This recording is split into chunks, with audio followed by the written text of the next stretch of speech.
They filed their challenge to this injunction last Friday, and on Monday it was dropped.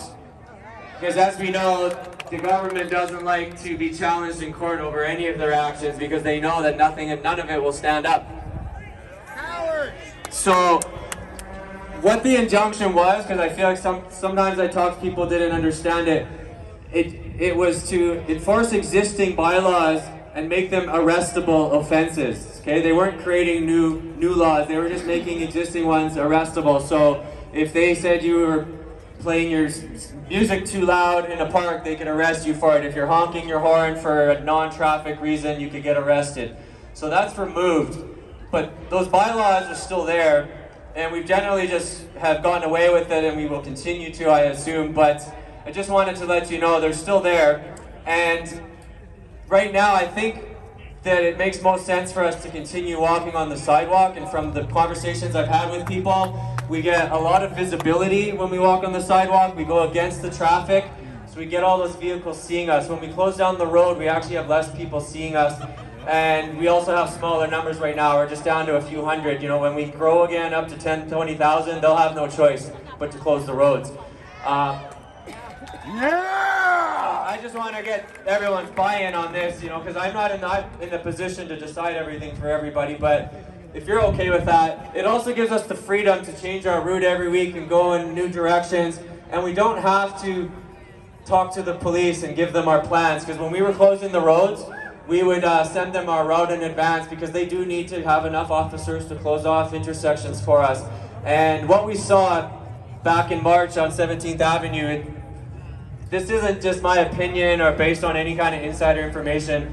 The upper level management of the Calgary Police Force is compromised, okay? This is a fact. I'm talking about, and I know there are undercover police here, and you know what I'm talking about. Shame on you! This is about Chief Mark Neufeld and Deputy Chief Chad Toffik, as a minimum. We have video of them setting up a blockade of 17th Avenue for BLM, for Antifa. They work in coordination with these people. Now, I'm not saying all the police are corrupted, but at the top, it is compromised, and anybody who's been paying attention for the last 2 years can see this as a fact. They do not serve the people of this city. They do not even serve the officers that they are meant to lead. They serve one person. They serve Jody Gondek, and by extension, when you serve Jody Gondek, who do you serve? You serve Justin Trudeau. You serve the World Economic Forum and their agenda.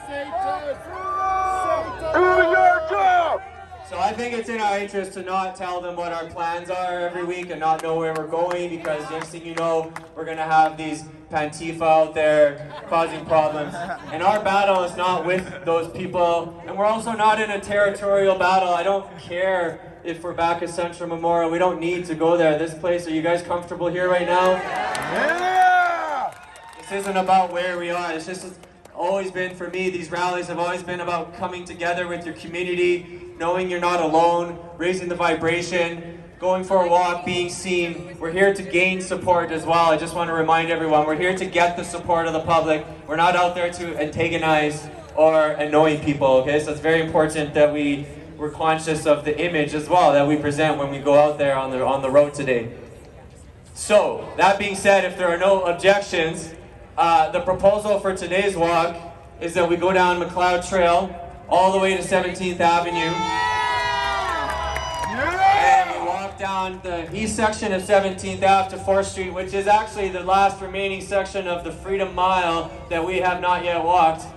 So we can walk down 17th, we can come back on 4th Street, say hello to Central Memorial Park again, which we know makes them a little nervous, and then we can come back down Stephen Avenue, and that's going to be about an hour walk just like last week. Does that sound okay to everybody? Awesome. And just, you know, one advantage with the junction going, you can use your megaphones, you can play your music, and let's get those horns honking.